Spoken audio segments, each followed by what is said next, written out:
Bismillahirrahmanirrahim. Assalamualaikum warahmatullahi wabarakatuh. Selamat pagi semuanya. Kami dari kelompok 2 materi hak dan kewajiban pelaku usaha mohon waktu dan perhatiannya untuk kami menyampaikan materi di pagi ini.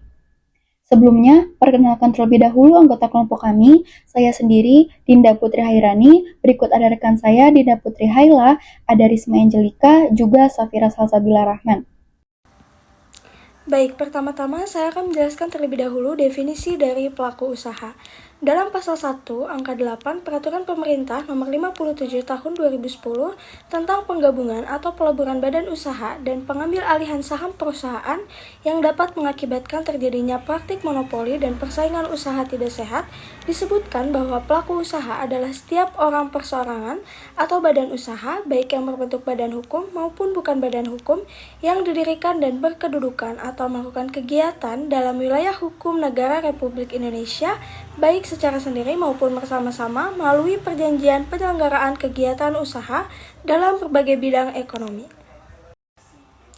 Dalam pasal 1 angka 3 Undang-Undang Nomor 8 Tahun 1999 tentang Perlindungan Konsumen juga disebutkan bahwa pelaku usaha adalah setiap orang perseorangan atau badan usaha, baik yang berbentuk badan hukum maupun bukan badan hukum, yang didirikan dan berkedudukan atau melakukan kegiatan dalam wilayah hukum negara Republik Indonesia, baik secara sendiri maupun bersama-sama melalui perjanjian penyelenggaraan kegiatan usaha dalam berbagai bidang ekonomi. Selanjutnya, definisi pelaku usaha menurut para ahli.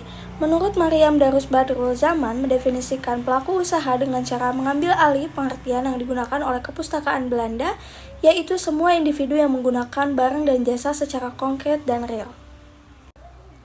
Lalu, menurut Muhammad dan Alimin, mendefinisikan pelaku usaha berangkat dari pandangan atau konsep Islam terhadap harta, hak, dan kepemilikan dengan transaksi atau tidak, sesuai dengan prinsip-prinsip perlindungan konsumen dalam Islam.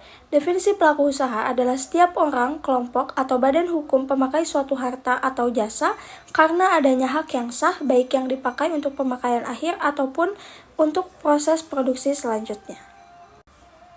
Kemudian yang terakhir, menurut pakar pelaku usaha di Belanda yaitu Hondius menyimpulkan bahwa para ahli hukum pada umumnya sepakat mengartikan pelaku usaha sebagai pemakai produksi terakhir dari barang dan jasa.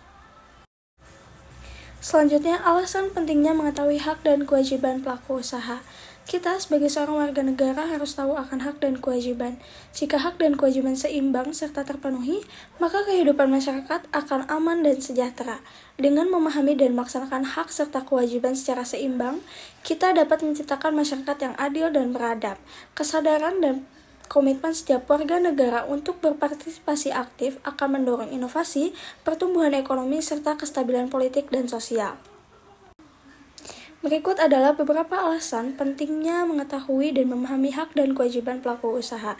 Yang pertama, agar terhindar dari kerugian usaha. Yang kedua, menjaga hubungan baik dengan konsumen. Yang ketiga, menciptakan lingkungan usaha yang adil dan profesional.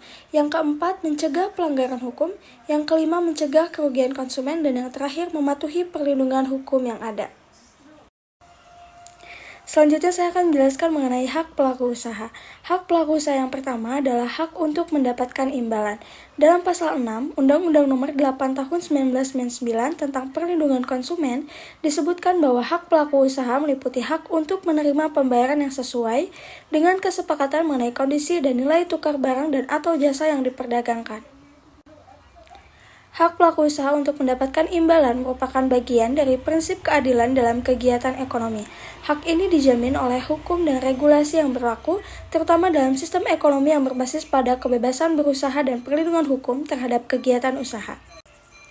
Berikut adalah beberapa aspek hak pelaku usaha dalam mendapatkan imbalan. Yang pertama, hak atas keuntungan. Pelaku usaha berhak memperoleh keuntungan dari kegiatan bisnisnya sebagai hasil dari investasi modal, tenaga, dan waktu yang telah dikeluarkan. Yang kedua, hak atas pembayaran yang layak. Jika pelaku usaha menjual barang atau jasa, mereka berhak menerima pembayaran sesuai dengan harga yang telah disepakati dengan konsumen. Lalu yang ketiga, hak atas perlindungan kontrak. Dalam perjanjian bisnis, pelaku usaha berhak atas imbalan sebagaimana yang telah disepakati dalam kontrak. Jika terjadi pelanggaran, maka dapat menuntut ganti rugi atau penyelesaian hukum. Lalu yang keempat, hak atas kompensasi dalam kasus kerugian yang tidak wajar. Jika usaha mengalami kerugian akibat tindakan pihak lain yang tidak adil, misalnya pencemaran nama baik atau pelanggaran hak kekayaan intelektual, maka mereka berhak menuntut kompensasi. Lalu ada hak untuk melindungi informasi bisnis. Hak untuk melindungi informasi bisnis dapat diperoleh melalui rahasia dagang dan hak kekayaan intelektual atau HKI. Yang pertama ada hak kekayaan intelektual. Peraturan terkait intellectual property di Indonesia diatur dalam Undang-Undang Perlindungan Hak atas Kekayaan Intelektual, yaitu Undang-Undang Nomor 28 Tahun 2014 tentang Hak Cipta. Kekayaan intelektual adalah contoh nyata dari perlindungan aset berharga yang tak terwujud dalam perusahaan. Terdapat beberapa jenis intellectual property. Contoh utamanya adalah pertama ada hak cipta. Hak cipta atau copyright adalah hak eksklusif yang dimiliki oleh pencipta sebuah karya. Karya yang dimaksud meliputi buku, lagu, film, atau seni rupa lainnya. Hak ini diberikan kepada pencipta karya untuk mengontrol dan memanfaatkan karya tersebut. Yang kedua ada hak paten. Hak paten adalah sebuah hak eksklusif yang diberikan untuk pencipta inovasi teknis mulai dari mesin, perangkat, hingga proses. Yang ketiga ada desain produk. Desain produk juga termasuk dalam kekayaan intelektual. Hal ini meliputi desain unik dan asli dari suatu produk mulai dari perangkat elektronik, perabotan, otomotif, hingga desain kreatif lainnya. Yang keempat ada merek dagang. Merek dagang adalah simbol, nama, atau desain logo yang digunakan untuk mengidentifikasi produk atau layanan dari suatu perusahaan. Hal ini merupakan aspek utama yang membuat sebuah brand atau perusahaan dikenal oleh publik. Yang kedua ada rahasia dagang. Hak terhadap perlindungan informasi penting tersebut diatur dalam Trade Related Aspects of Intellectual Property Rights atau TRIPS, yaitu perjanjian multilateral tentang kekayaan intelektual yang dikeluarkan oleh Organisasi Perdagangan Dunia atau WTO. Selain TRIPS, di Indonesia memiliki peraturan perundang-undangan yang melindungi informasi, yaitu Undang-Undang Nomor 30 Tahun 2000 tentang Rahasia Dagang. Pasal 1 Angka 1 Undang-Undang Nomor 30 Tahun 2000 menyatakan sebagai berikut, bahwa rahasia dagang adalah informasi yang tidak diketahui oleh umum di bidang teknologi dan atau bisnis, mempunyai nilai ekonomi karena berguna dalam kegiatan usaha dan dijaga kerahasiaannya oleh pemilik rahasia dagang.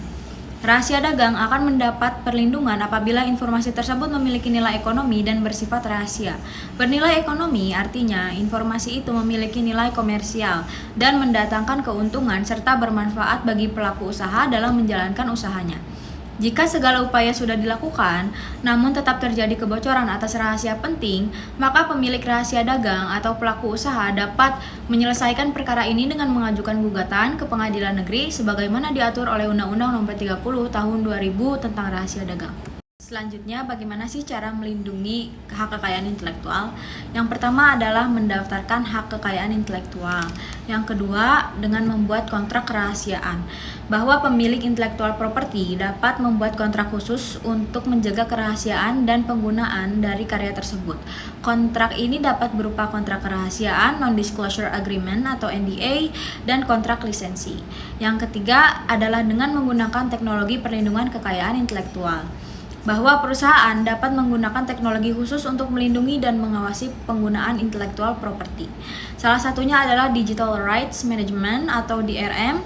DRM dapat digunakan untuk melindungi konten digital dengan keamanan berbasis data atau data-centric security.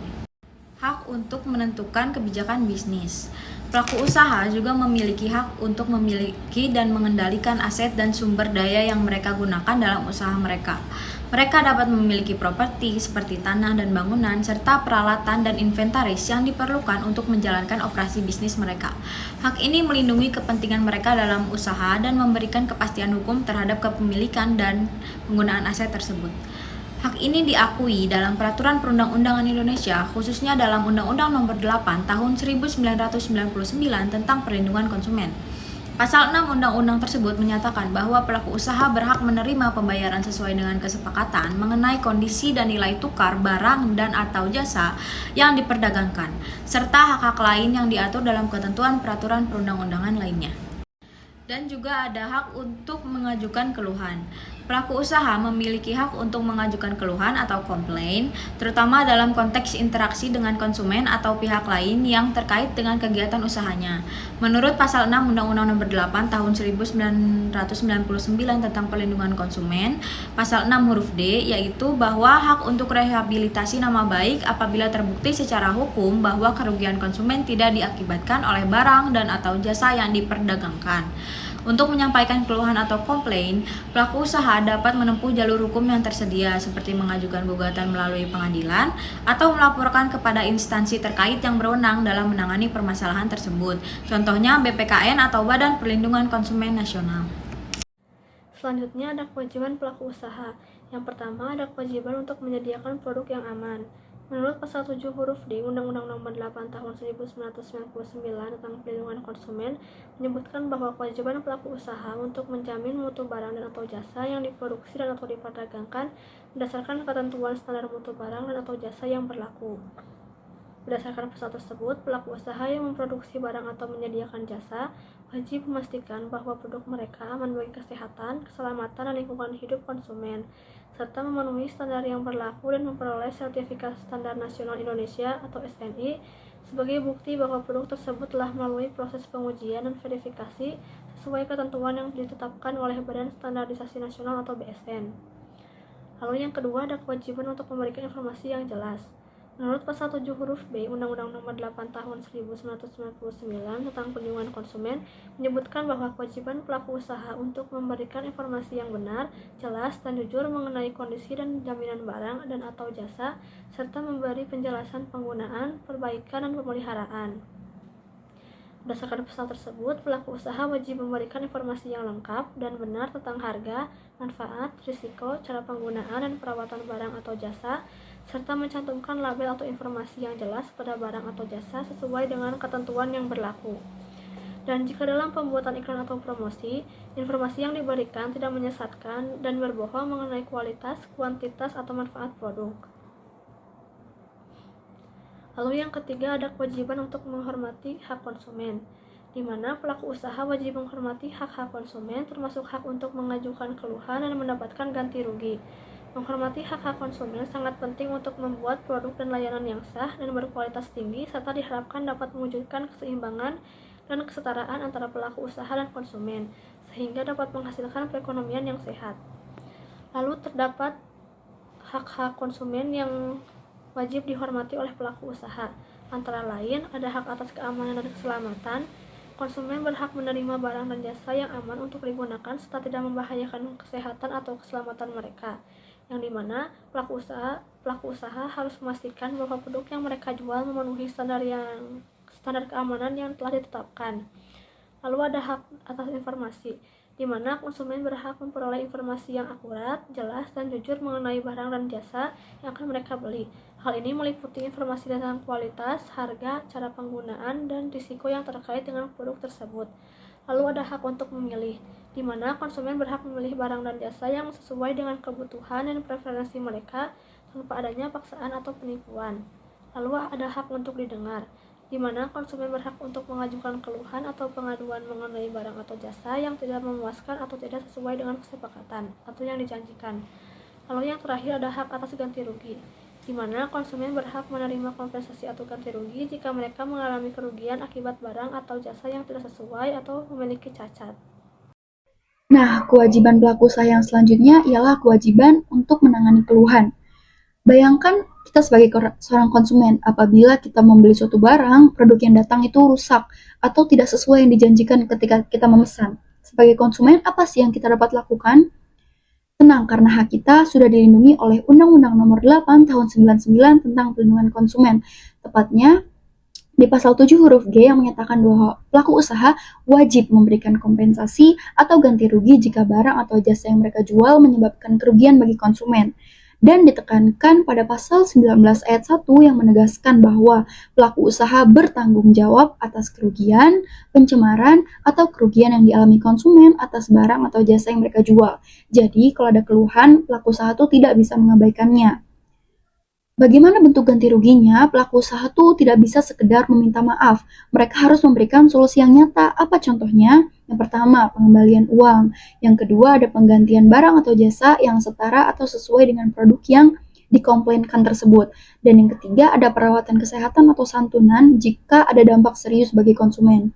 Dan yang lebih penting lagi dalam pasal tersebut, ditegaskan bahwa ganti rugi ini harus diberikan maksimal 7 hari setelah transaksi. Jadi sebagai konsumen jangan ragu untuk komplain jika kita mendapatkan barang yang tidak sesuai dengan apa yang dijanjikan. Karena mengganti atau menangani keluhan itu sudah menjadi tanggung jawab pelaku usaha dan diatur dalam undang-undang. Nah, kewajiban pelaku usaha yang terakhir ialah kewajiban untuk menaati regulasi. Saat menjalankan bisnis, pelaku usaha tuh nggak bisa seenaknya saja karena ada aturan yang harus dipatuhi agar bisnisnya berjalan dengan baik dan tidak merugikan konsumen. Nah, disinilah Undang-Undang Nomor 8 Tahun 99 itu berperan. Apa dasar hukumnya? Dalam pasal 7 huruf A disebutkan bahwa pelaku usaha itu harus beretikat baik, wajib beretikat baik dalam menjalankan usahanya. Namun apa sih yang dimaksud beretikat baik itu? Artinya, pelaku usaha itu harus mematuhi regulasi yang berlaku, tidak boleh melanggar aturan, tidak boleh melanggar hukum, dan harus menjalankan bisnisnya secara jujur dan bertanggung jawab. Ini berarti mereka tuh dilarang kelas untuk melakukan hal-hal seperti menjual produk yang tidak sesuai standar kualitas, membuat iklan yang menyesatkan atau berlebihan, dan melakukan praktik bisnis yang curang hingga merugikan konsumen. Lalu regulasi apa aja yang harus ditaati dalam UPK tuh? Ada aturan-aturan yang spesifik mengatur kepatuhan pelaku usaha antara lain pasal 8 yang melarang penyebaran informasi atau produk yang menyesatkan, lalu pasal 10 yang melarang iklan yang menipu atau memberikan janji palsu, dan pasal 19 yang menegaskan tanggung jawab pelaku usaha jika mereka melanggar regulasi. Jadi, kalau ada pelaku usaha yang melanggar hukum, mereka tuh tidak bisa lepas dari tanggung jawab. Jadi kesimpulannya, bisnis yang baik adalah bisnis yang patuh terhadap regulasi dan menjaga kepercayaan konsumen. Jika ada pelanggaran, konsumen tuh berhak menuntut haknya dan pelaku usaha tuh harus siap untuk bertanggung jawab. Beralih ke materi selanjutnya yaitu pelaku usaha sebagai agen perubahan. Saat ini menjadi pelaku usaha, menjadi pebisnis itu bukan hanya tentang mencari keuntungan, namun mereka juga harus menjadi agen perubahan. Dengan cara apa? Seperti meningkatkan pertumbuhan ekonomi, meningkatkan kesejahteraan masyarakat, memberdayakan UMKM, juga menjadi agen untuk ekonomi yang lebih hijau, ekonomi yang lebih baik untuk lingkungan. Bagaimana caranya?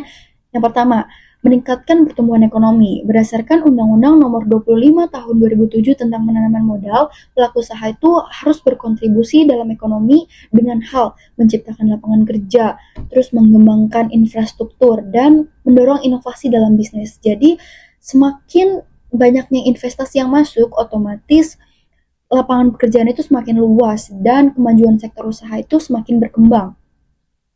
Lalu yang kedua, meningkatkan kesejahteraan masyarakat. Menurut undang-undang yang sama, pelaku usaha itu tidak hanya mencari untung, tapi juga harus peduli pada tenaga kerja dan masyarakat. Bagaimana caranya? Yang pertama, menyerap banyak pekerja lokal, lalu meningkatkan keterampilan tenaga kerja lewat pelatihan, dan menjamin gaji yang layak, juga tunjangan yang memadai. Bayangkan kalau semua perusahaan melakukan ini, otomatis mereka juga bisa meningkatkan kesejahteraan masyarakat kan. Lalu selanjutnya ada memberdayakan UMKM. Pelaku usaha itu punya tanggung jawab besar untuk memberdayakan UMKM. Bagaimana caranya? Yang pertama, membuka akses pasar bagi UMKM, lalu memberikan modal, memberikan pelatihan bagi UMKM, dan menjalin kemitraan kolaborasi dengan UMKM tersebut entah sebagai pemasok atau distributor. Jadi dengan hal-hal tersebut, UMKM itu bisa berkembang dan menjadi lebih kompetitif dalam usaha pasarnya. Dan yang terakhir, menggerakkan ekonomi hijau. Berdasarkan Undang-Undang PPLH Pasal 2, pelaku usaha itu harus ikut serta dalam pembangunan berkelanjutan. Artinya mereka tuh perlu berinovasi pada teknologi hijau atau seperti energi yang terbarukan dan menggunakan sistem produksi yang minim limbah. Karena bisnis yang ramah lingkungan itu bukan hanya baik untuk planet kita ini, tapi juga menjadi nilai tambah tinggi bagi konsumen agar mereka juga bisa sadar kalau bumi kita ini perlu peduli dengan isu keberlanjutan. Selanjutnya saya akan menjelaskan mengenai tanggung jawab sosial atau Corporate Social Responsibility. Pengertian CSR dapat dilihat dalam Undang-Undang Nomor 40 Tahun 2007 tentang perseroan terbatas atau UU PT dalam pasal 1 ayat 3 yang menyatakan sebagai berikut. Tanggung jawab sosial dan lingkungan adalah komitmen perseroan untuk berperan serta dalam pembangunan ekonomi berkelanjutan guna meningkatkan kualitas kehidupan dan lingkungan yang bermanfaat, baik bagi perseroan sendiri, komunitas tempat maupun masyarakat pada umumnya. Tanggung jawab sosial atau Corporate Social Responsibility atau CSR adalah suatu konsep bahwa organisasi, khususnya perusahaan, memiliki suatu tanggung jawab terhadap konsumen, karyawan, pemegang saham, komunitas, dan lingkungan dalam segala aspek operasional perusahaan, seperti terhadap masalah-masalah yang berdampak pada lingkungan. Ini berarti perusahaan tidak hanya fokus pada keuntungan finansial, tetapi juga peduli terhadap dampak aktivitas bisnisnya terhadap kepentingan pemangku lainnya, seperti karyawan, masyarakat sekitar, dan lingkungan. Contoh CSR yang sering kita temui adalah program-program pemberdayaan masyarakat, pelestarian lingkungan, serta kegiatan sosial lainnya. Lalu, mengapa perusahaan di Indonesia melakukan CSR? Corporate Social Responsibility atau CSR atau tanggung jawab sosial perusahaan membuktikan komitmen perusahaan untuk berkontribusi secara positif terhadap masyarakat dan lingkungan, meskipun tidak bersifat wajib secara hukum di semua sektor, namun semakin banyak perusahaan di Indonesia yang menyadari pentingnya menjalankan CSR. Berikut adalah beberapa alasan mengapa CSR sangat penting bagi perusahaan, terutama di Indonesia. Yang pertama, untuk meningkatkan citra perusahaan. Melalui program CSR, perusahaan dapat membangun citra positif di mata masyarakat, investor, dan pelanggan. Konsumen saat ini semakin peduli dengan etika bisnis perusahaan. Dengan menjalankan CSR, perusahaan dapat menarik dan mempertahankan pelanggan yang loyal. Lalu yang kedua, memperkuat hubungan dengan stakeholder. CSR dapat memperkuat hubungan dengan pemerintah dan membuka peluang kerjasama yang baik. Melalui program CSR, perusahaan dapat membangun hubungan yang lebih baik dengan komunitas sekitar dan mendapatkan dukungan dari mereka. Selain itu, karyawan juga akan merasa termotivasi dan memiliki rasa yang lebih tinggi terhadap perusahaan jika perusahaan menjalankan program CSR. Lalu yang kelima, memenuhi ekspektasi stakeholder. Banyak investor saat ini mencari perusahaan yang memiliki kinerja keuangan yang baik dan juga berkomitmen terhadap CSR. Konsumen juga semakin memilih produk dan jasa dari perusahaan yang bertanggung jawab secara sosial. Lalu yang keenam, peningkatan produktivitas dan inovasi. Karyawan yang terlibat dalam program CSR cenderung lebih termotivasi dan produktif. Program CSR juga dapat mendorong perusahaan untuk mengembangkan produk dan layanan yang lebih inovatif dan berkelanjutan. Baik, berikut ini merupakan contoh program CSR terbaik di tahun 2024. Yang pertama ada Scarlett Whitening. Scarlett Whitening merupakan sebuah perusahaan kecantikan asal Indonesia yang telah berdiri sejak tahun 2017. Tepat pada Juli 2024, melalui Scarlett Beauty Impact, Scarlett mengadakan program CSR yang berfokus pada perempuan dan kemanusiaan. Menurut Scarlett, ada dua pilar utama yang ditekankan dalam program CSR-nya, yaitu kesejahteraan dan kemajuan perempuan, serta peningkatan kesejahteraan masyarakat. Melalui program tersebut, perusahaan ini memberikan donasi sebesar 1 miliar sebagai bantuan kemanusiaan untuk Palestina yang disalurkan melalui Basnas. Sebelum itu, Scarlett juga pernah melaksanakan CSR dengan memberangkatkan umroh sejumlah perempuan, mengadakan program tahunan berbagi makan untuk buka puasa, serta pembangunan masjid. Lalu yang kedua ada dari PT Nusantara Medika Utama. PT Nusantara Medika Utama atau NMU merupakan anak usaha dari Pertamedika IHC yang bergerak di bidang pelayanan kesehatan atau rumah sakit. Pada bulan Juni 2024 lalu, NMU mengadakan program CSR yang bertujuan untuk memberantas stunting di masyarakat Kota Mojokerto. Adapun CSR tersebut dilakukan dengan pemberian telur yang merupakan salah satu sumber protein penting untuk mendukung gizi anak.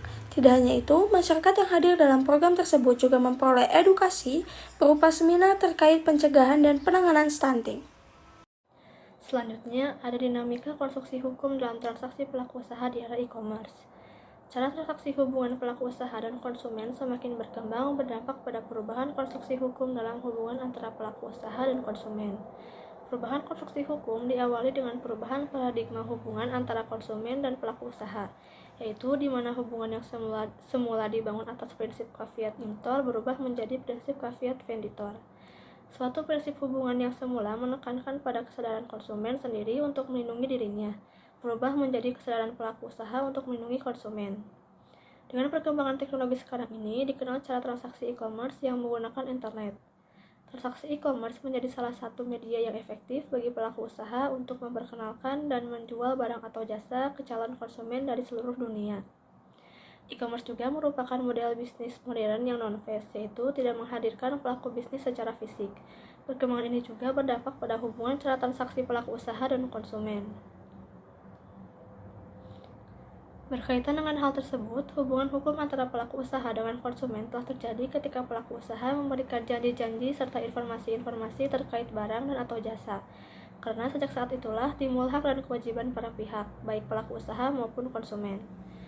Hubungan hukum tersebut didasarkan pada pasal 1320 dan pasal 1338 KUH Perdata, di mana pelaku usaha telah sepakat terhadap apa yang dijanjikan pada saat memberikan janji-janji pada sebuah iklan ataupun selebaran atau brosur, sehingga janji-janji tersebut akan berlaku sebagai undang-undang bagi para pihak yang membuatnya. Peristiwa hukum yang terjadi terhadap pelaku usaha dengan konsumen tersebut adalah perdagangan baik barang maupun jasa. Tanggung jawab pelaku usaha dalam transaksi elektronik.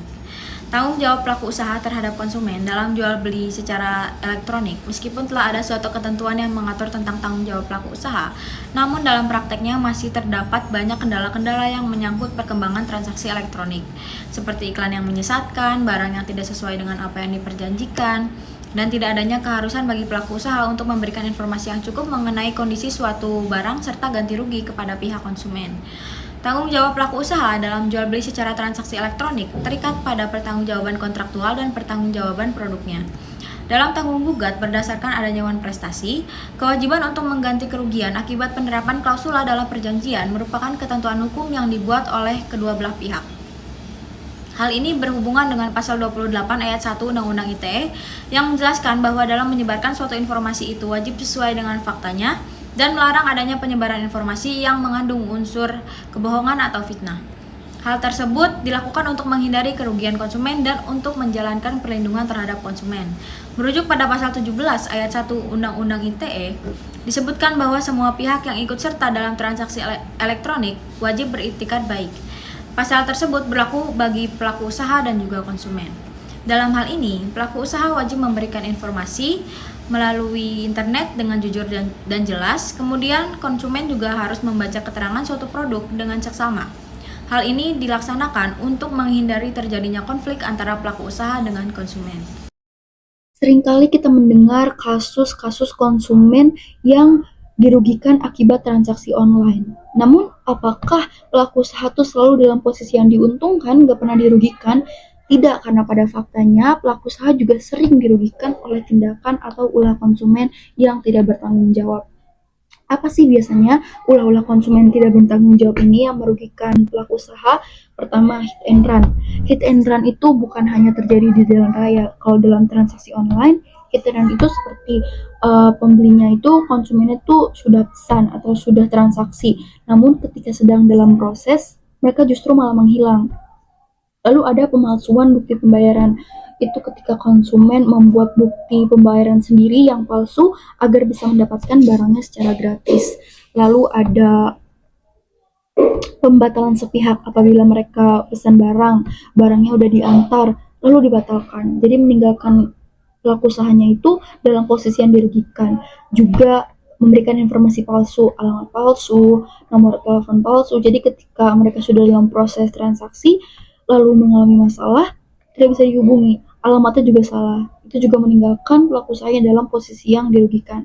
Lalu bagaimana hukum melindungi pelaku usaha untuk dalam hal-hal tersebut, dalam hal-hal yang di atas?